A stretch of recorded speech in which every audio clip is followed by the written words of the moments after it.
nggak usah jadi sok kuat. Kalau manakala kita sebagai atasan perempuan tetap membutuhkan figur laki-laki yang hanya bisa dilakukan oleh seorang laki-laki, ya sampaikan aja gitu. Jadi nggak perlu berpura-pura kuat juga. Gitu. Kamu anggap aku lemah, aku buktikan aku kuat. Kamu anggap aku cengeng, aku buktikan aku kuat gitu. Jadi jangan terbawa dengan stigma yang udah terjadi selama ini. Kita harus bikin lawan dari stigma yang udah beredar berkembang di kehidupan sosial kita. Bahwa perempuan itu harus pintar, perempuan itu harus berhasil, perempuan itu harus rajin gitu. Jadi memang ini tugas sama perempuan untuk saling mendukung perempuan yang lainnya gitu. Jadi buat kaum laki-laki kayak saya gini ya, jangan males ya.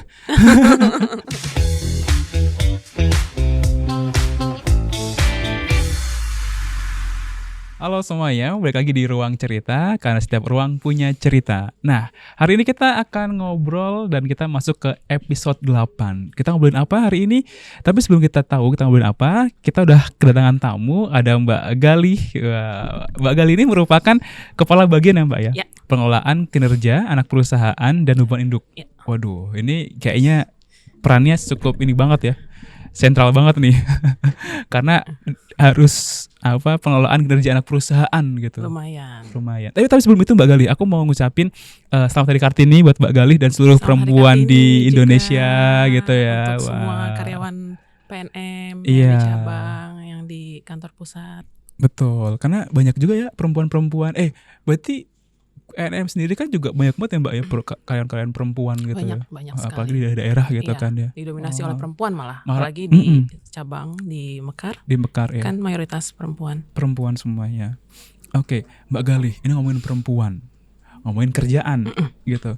Aku jadi inget dulu zaman ibuku cerita gitu kan. Kayak ibu tuh cerita kayak ngapain sih sekolah. Ibuku tuh lulusan SMA. Itu dia gak lulus, kelas 2 SMA nikah gitu ya. Itu gak lulus. Tuh ibuku ngomong gini, dulu tuh ibu selalu banget dibilangin sama nenek kalau ngapain ke sekolah tinggi-tinggi gitu kan. Kalau ujung-ujungnya jadi ini ibu rumah tangga gitu. Cuman masak sama maca gitu kan. Cuma beranak, cuma cooking gitu, sama cuman rias doang gitu, ngapain gitu kan. Nah, tapi semakin kesini berubah gitu kan. Kalau Kartini kemudian satranya pendidikan gitu, perempuan boleh belajar gitu kan. Kalau sekarang perempuan udah boleh milih karir gitu. Nah, gimana sih Mbak Galih selaku juga kabak gitu melihat kesenjangan gender dalam lingkungan pekerjaan? Ada nggak sih sebenarnya? Kalau di PNM sendiri ya, saya ini bergabung di PNM sejak tahun 2010 gitu. Dari awal saya masuk sampai dengan sekarang setelah 14 tahun bekerja, saya melihat bahwa kesetaraan gender di PNM ini sudah mulai diusung gitu. Dari contoh yang paling gampang, saya melihat waktu saya baru masuk PNM dulu, saya setiap kali saya menghadiri suatu meeting gitu, di meeting itu pasti cuman dari 15 orang peserta meeting mungkin cuma 2 orang doang yang jadi yang perempuan gitu ya, karena yang lainnya laki-laki semua gitu. Terus dulu di awal saya masuk juga bos perempuan itu sedikit sekali gitu. Cuman saya melihat makin kesini itu kadif perempuan tuh udah semakin banyak gitu. Begitu juga dengan kepala bagian tuh udah semakin banyak dibandingkan dengan dulu. Seperti itu Mas. Artinya memang kalau di PNM sendiri ya Mbak ya gitu kan, itu perempuan memang diberikan ruangan untuk bisa bereksplorasi secara karir gitu. Iya, memang jadi gini. Saya bersyukur bekerja di PNM karena PNM ini memberikan kesempatan bagi perempuan untuk dapat mengekspresikan diri gitu. Karena PNM sendiri juga secara corporate juga mempunyai kita diberikan target oleh pemegang saham di key performance indikator kita bahwa harus ada pemimpin perempuan yang menjabat di jabatan strategis dan juga harus mempunyai pemimpin milenial, pemimpin muda. Berarti bahkan PNM berarti udah mengusung itu ya Mbak? Ya. Kalau harus ada perempuan menjabat di jabatan strategis sama anak mudanya gitu.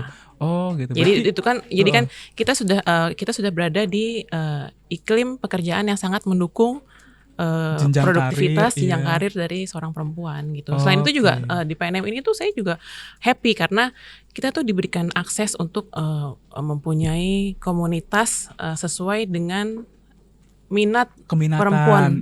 Seperti misalnya kita setiap hari Kamis ada Zumba gitu. Kita juga punya komunitas tari, menari gitu. Terus ya yang perempuan sih menari dan Zumba. Muay Thai gitu ya Mbak ya? Ada gak ya? Buat jaga diri. Tapi ini menarik banget tadi.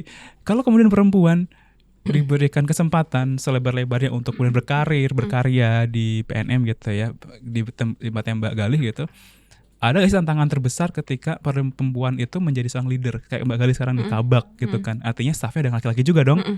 Ada nggak Mbak tantangan terbesar Mbak Galih gitu ketika staff gue nih laki-laki gitu? Iya, sebenarnya saya tuh tipikal orang yang tidak mau melihat tantangan sebagai suatu kesulitan atau permasalahan gitu. Saya melihat suatu tantangan itu menjadi suatu opportunity gitu. Mempunyai kesempatan menjadi atasan seorang perempuan dengan tim laki-laki itu malah menjadi sesuatu yang memicu saya bahwa saya harus membuat gimana caranya laki-laki yang dikodratkan kita harus nurut sama laki-laki, tapi ini harus dia yang nurut sama saya gitu kan. Dalam lingkup kerjaan dan di sini adalah opportunity yang harus saya manfaatkan gitu.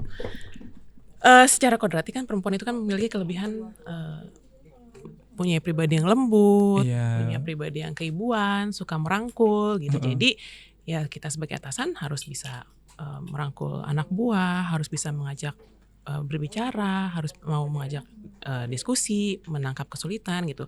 Intinya sih saya cukup menjadi diri saya sendiri sebagai perempuan gitu, nggak juga harus sok kuat di hadapan anak buah saya yang laki-laki, tapi ya menjadi diri saya sendiri dengan kelebihan kodrat wanita yang sudah saya miliki. Oh, artinya memainkan peran sesuai dengan konteksnya gitu ya Mbak? Iya. Ketika memang harus jadi teman, ketika memang harus jadi leader gitu. Iya. Iya, seperti itu.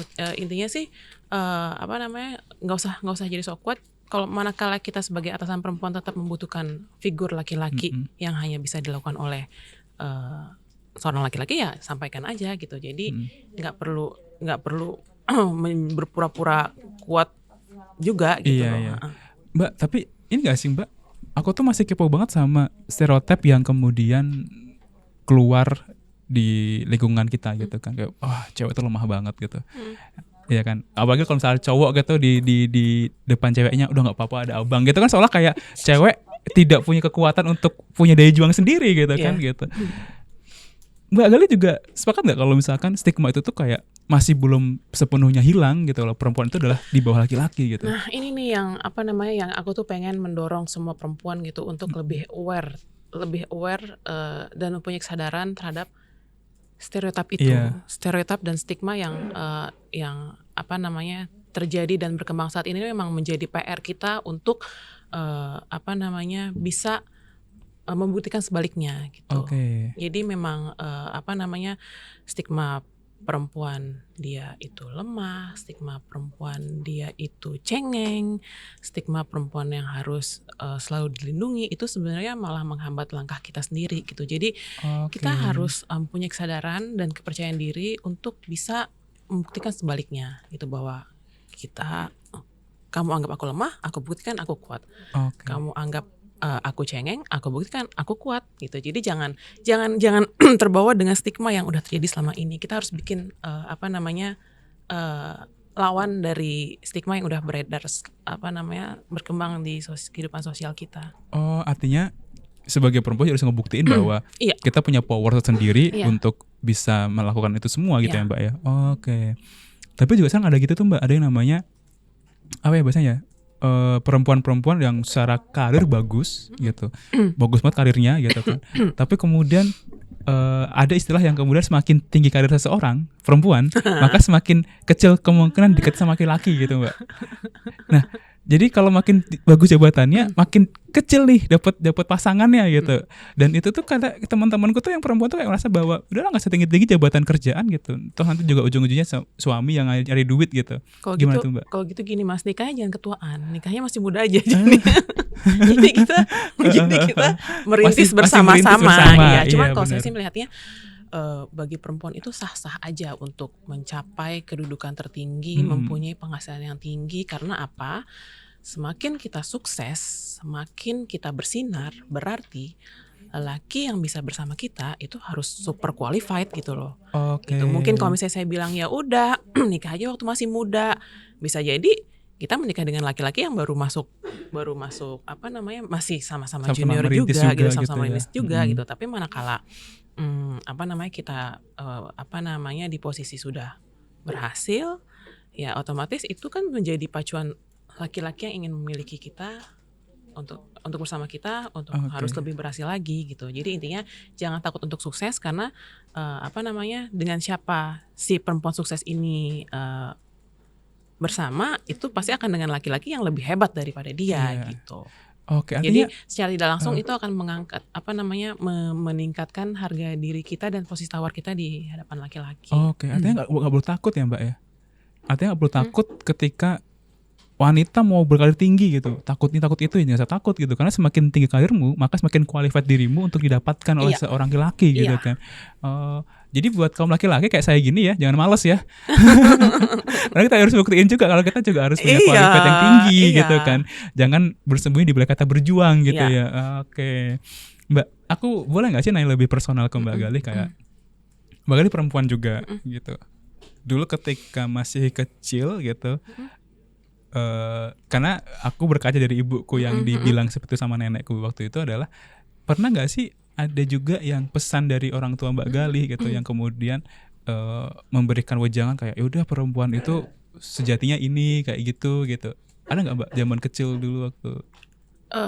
Nah ini juga sih yang apa namanya, yang bisa dibilang keberuntungan privilege bagi saya, apa namanya, berada di tengah didikan keluarga yang memang tidak menghambat saya untuk terbang setinggi-tingginya gitu.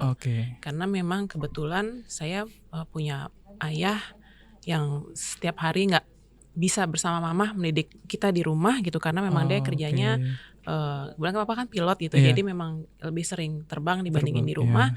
Terus kemudian juga mama waktu itu punya bisnis catering, yang mana menurut mama, karena kan mama kan memang apa namanya, menghandle bisnisnya itu kan sendiri tanpa bantuan orang, jadi dia masak sendiri, dia belanja sendiri. Ya, jadi memang dia punya asisten, tapi emang benar hanya untuk bantu mama packing aja gitu ya. Packing, racik-racik, tapi semuanya tuh mama terjun sendiri. Nah, mama tuh suka bilang, karena dorongan situasi yang membuat mama harus mendidik anak-anaknya sendiri tanpa kehadiran papa, akhirnya membuat mama jadi perempuan yang tangguh, perempuan yang kuat. Di samping itu, mama juga punya bisnis yang harus dia handle. Di samping itu pula, mama juga mempunyai masa kecil yang berasal dari keluarga yang nggak begitu berkecukupan gitu. Jadi akhirnya memang mama harus berjuang dari kecil. Nah, apa namanya? Tunggu, aku jadi lupa ya. Dari mama yang jadi, masak. Akhirnya situasi mama yang susah dari kecil. Akhirnya mama tuh sering bilang, kamu harus ngantor. Mama mau melihat kamu pergi kantor dandan yang rapi, nggak kotor belanja ke pasar kayak mama. Gitu. Jadi kamu harus rajin, kamu harus mau kerja. Tapi mama nggak pernah bilang harus pinter. Mama selalu bilang kamu harus rajin, kamu harus rajin, kamu harus rajin. Tapi akhirnya saya membuktikan bahwa orang pinter tuh kalah sama yang rajin. Gitu, karena ternyata banyak kok yang apa namanya lebih pintar daripada saya, tapi belum jadi kabang. Oke. Seperti itu. Jadi apa namanya, memang saya untungnya berada di tengah keluarga yang memang kamu harus kuat, kamu harus mandiri, kamu harus ngantor gitu. Jadi memang sampai dengan sekarang saya belum terfikir untuk menyudahi karir saya. Artinya apa namanya, stereotip yang terjadi tentang gender itu tidak hanya diciptakan oleh lingkungan, tapi juga diciptakan oleh diri sendiri ya Mbak ya. Kayak tadi kayak takut ini, takut itu gitu makanya, kan. Saya prihatin sih dengan tingkat awareness sesama perempuan yang yang tidak merata gitu. Karena ada yang sangat aware, ada juga yang tidak aware. Nah, makanya ini adalah peran sesama perempuan di mana kita harus memberikan support, menjadi teman bicara gitu. untuk menguatkan dan mendorong dia lebih aware bahwa perempuan itu harus pintar, perempuan itu harus berhasil, perempuan itu harus rajin gitu. Jadi memang ini tugas sesama perempuan untuk saling mendukung perempuan yang lainnya gitu. Oke, jadi kesempatan udah ada, tinggal bagaimana dimanfaatkan dan bagaimana support sosial sesama perempuan ini untuk mencapai itu gitu ya. Oke. Nah, apalagi perempuan itu cukup spesial ya Mbak ya? Iya, karena soalnya juga beberapa literasi mengatakan di Al-Quran ada zat Anisa perempuan gitu kan. Jadi sebenarnya tidak ada lagi alasan bahwa menilai diri kita rendah atau kita, saya perempuan deh, saya bukan perempuan teman-teman, menilai diri perempuan lebih rendah dari laki-laki gitu. Secara kesempatan kita semua sama gitu. Iya, karena perempuan itu kuat Mas. Iya. Kalau laki-laki itu bekerja dari jam 8 sampai dari jam 8 pagi sampai jam 5 sore. Sampai rumah dia bisa nonton TV, dia bisa main game, dia bisa main sama piaraan burungnya gitu. Tapi kalau perempuan, bapak saya banget tuh, main sama burung. Dia harus dia bisa menikmati hobinya di rumah gitu. Tapi perempuan sampai rumah harus periksa anak-anaknya, harus nyiapin buku dan makanannya, harus melihat jadwal besok sekolah ada pelajaran apa, ada ujian apa, bagaimana dengan ekskulnya. Jadi menurut aku kalau perempuan sampai rumah, kalau laki-laki sampai rumah itu bisa leha-leha, perempuan masih lanjut kerja gitu. Karena perempuan itu kodratinya bekerja 24 jam. Jadi memang perempuan itu kuat sebenarnya gitu. Di sisi yang lain, perempuan itu kan mempunyai kodrat melahirkan, di mana perempuan yang melahirkan itu rasa sakitnya sama dengan rasa sakit tulang yang dipatahkan. 20 tulang yang dipatahkan secara bersamaan gitu. Jadi perempuan itu kuat. Jadi nggak boleh punya stigma bahwa kamu lemah, kamu cengeng, kamu akan lebih bisa laki-laki yang menjalankan tugas itu harus tidak boleh berkumpul di pikiran kita. Oke. 20 tulang tuh gimana sih Mbak ya? Satu tulang aja kita coba karena kalau main futsal aja, kalau ke tackle aja kayak sakitnya bukan main gitu kan. Itu ke 20 tulang dipatahkan. Jadi tapi gini Mbak, aku mau nanya lagi. Berarti apapun pilihannya Mbak ya, buat perempuan itu adalah satu hal yang luar biasa. Entah menjadi ibu rumah tangga, jadi wanita karir gitu. Apapun pilihannya, menurutku itu juga jadi hal yang luar biasa karena mereka memilih itu dan secara tulus, welas asih ngakuin itu dengan ikhlas gitu kan. Kayak tadi Mbak bilang 24 jam kerja gitu kan.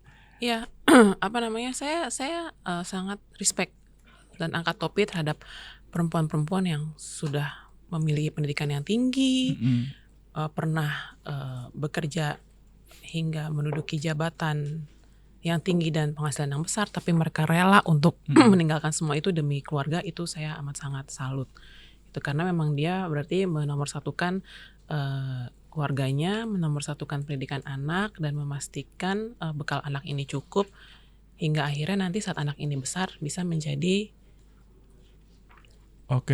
generasi selanjutnya gitu ya. Karena laki-laki itu mampu merubah dirinya, perempuan itu 2 generasi. Wah, luar biasa. Jadi salut buat perempuan semuanya. Tapi balik lagi Mbak ke topik tadi gitu kan. Kalau tadi Mbak bilang kalau sebenarnya di perusahaan Mbak di PNM itu juga sudah memberikan peluang sebesar-besarnya pada perempuan untuk berkarir gitu ya. Gitu. Tapi gimana sih Mbak caranya perusahaan ini untuk bisa ngasih lingkungan yang inklusif gitu agar perempuan juga bisa menyalurkan potensi terbesarnya gitu.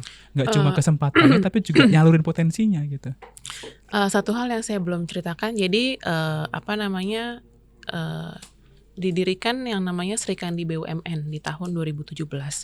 Jadi memang Sri Kandi BUMN itu adalah komunitas perempuan yang bekerja di BUMN, di mana dia bisa saling diskusi, bisa mendapatkan training, bisa melakukan kegiatan sosial bersama-sama, bisa melakukan kajian.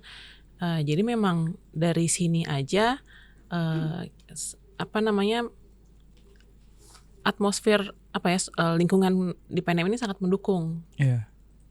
tentang kesetaraan perempuan. Artinya memang nggak cuma difasilitasi kesempatannya aja, tapi juga difasilitasi untuk kasih potensi terbesarnya. Kita gitu benar-benar dikasih ruang. Karena sekarang ini juga kita bisa coaching, counseling juga gitu. Jadi memang benar-benar ibaratnya memoles mutiara yang tadinya belum buram, bersinar gitu ya, jadi mengkilap banget gitu. banget melalui Sri Kandi BUMN ini gitu. Jadi wanita-wanita itu dikumpulkan untuk bisa representasikan gitu ya. Oke. Tapi ini menarik banget. Jadi sebenarnya komunitas itu juga nggak harus join di situ ya Mbak ya, tapi mereka juga, perempuan juga harus bisa nyari sendiri juga apa yang menarik buat mereka gitu nggak sih Mbak? Kayak misalkan saya nggak dekat nih dengan komunitas tadi gitu, saya di BUMN gitu. Saya harus gimana caranya saya harus bisa mengembangkan potensi saya gitu.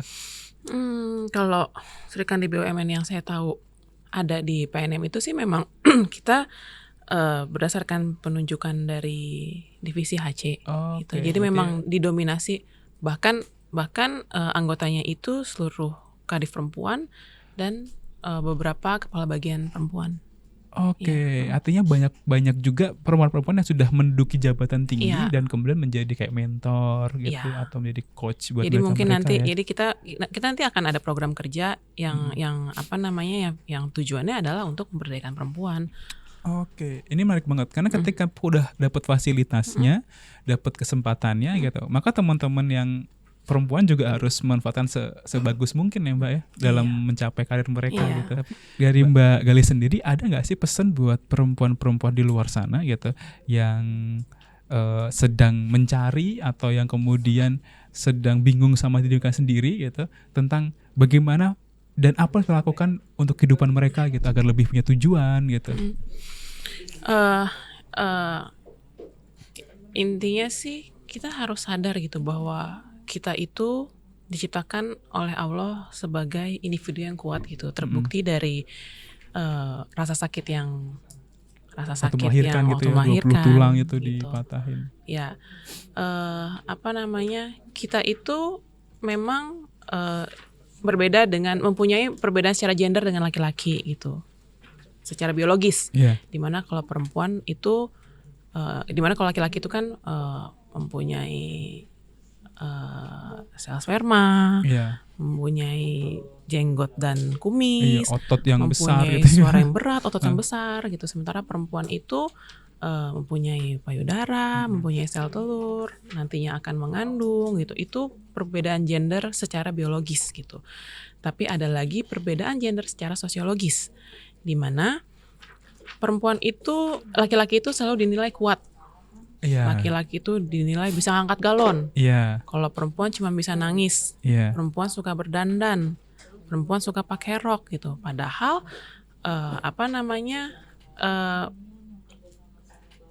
perbedaan gender secara sosiologis itu tidak bersifat mutlak gitu. Kelemahan-kelemahan yang kelemahan yang selalu dinilai menjadi stigma perempuan itu sesuatu yang bisa kita rubah gitu. Tapi kalau biologis itu memang nggak bisa dirubah gitu. Jadi jangan terpaku dengan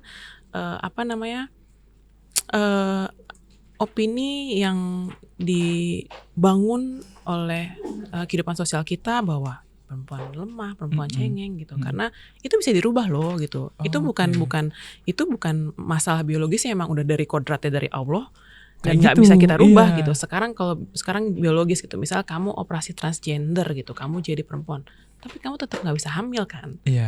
Tetap ada yang nggak bisa berubah gitu loh kalau gitu. Makanya itu menurut saya mau ya Mbak ya. Saya cuma mengiyakan aja, saya nggak mau.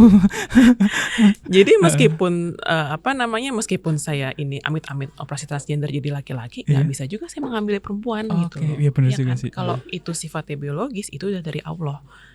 Nggak bisa dirubah. Tapi kalau cuman masalah perbedaan gender secara sosiologis itu yang kita harus bekerja keras untuk bisa membuktikan yang sebaliknya. Tapi Mbak, aku mau nanya pesan lagi. Mbak Gali juga dulu ngerasain gak sih Mbak sebagai perempuan ketika mau mulai karir kayak misalkan ada ketakutan, ada gak kesempatan buat saya gitu, sampai teman-teman pada umumnya gitu, ngalamin gak? Alhamdulillah sih enggak. Karena memang pas saya join di PNM itu sudah ada, walaupun nggak banyak tapi sudah ada beberapa pemimpin perempuan, di mana salah satunya Direktur Utama MMI kan dulu juga pernah di PNM kan bareng-bareng saya. Itu salah satu figur atasan perempuan yang saya kagumi, karena dulu saya juga banyak waktu untuk ngobrol sama Bu Wiwi waktu masih jadi kepala divisi di PNM. Nah, akhirnya dengan seringnya ngobrol dengan kadif-kadif perempuan, itu membuat saya memiliki role model di PNM ini gitu. Ini Berarti suatu hari mungkin saya bisa seperti Bu Wiwi gitu. Nah, makanya inilah yang menurut saya pentingnya harus terus menambah pengetahuan gitu, atasan perempuan di menambah jumlah pemimpin perempuan di suatu perusahaan gitu, karena dia akan menjadi role model untuk teman-teman perempuan yang lainnya gitu ya. Iya, gitu. Artinya memang menemukan role modelnya untuk diikuti gitu. Iya. Jadi saya memang sejak masuk ke PNM saya merasa karir saya akan berhenti di admin. Karena kan saya memang dari masuk PNM ini memang di divisi legal, tapi di divisi legal pun saya juga jadi admin gitu loh. Jadi akhirnya karena melihat bos-bos perempuan, bisa kok suatu hari. Dari legal sekarang ke kabak pengelolaan kinerja anak perusahaan gitu. Iya, itu pekerjaannya finance banget, sangat lintas banget ya Mbak ya. Gitu. Dan itu nggak jadi masalah buat Mbak? The power of kecemplung, Mas. Jadi memang kita itu harus pada saat kita masuk ke dunia baru, memang pikiran kita ini pasti akan banyak bisikan, banyak ketakutan gitu. Jadi memang kita tuh nggak boleh kalah dengan ketakutan kita sendiri gitu. Kita cuma perlu waktu, kita cuma perlu tenangkan diri, dan kita cuma perlu belajar gitu. Akhirnya kita bisa gitu. Memang agak ajaib sih, saya juga yang anak hukum yang tadinya benci banget sama angka, saya masuk hukum karena saya benci banget sama angka gitu. Makanya saya sekolah hukum, ternyata malah pindah ke divisi sekarang, melakukan pekerjaan sekarang yang satu kertas kerjanya tuh angka semua. Wah, ini menarik banget ya. Jadi ternyata yang bisa aku ambil tuh ya Mbak ya dari Mbak Gali cerita adalah selain kemudian stop untuk berpikir tentang stereotipnya gitu kan, kemudian menerima kondisi biologis kita, tapi memenuhi kekurangan kita di sisi yang lain gitu kan, kita juga harus kemudian mau untuk ngambil kesempatan dan jangan jadikan tantangan sebagai hambatan kita gitu. Karena setiap bekerja atau karir itu adalah hak segala anak bangsa, termasuk perempuan juga gitu ya Mbak ya.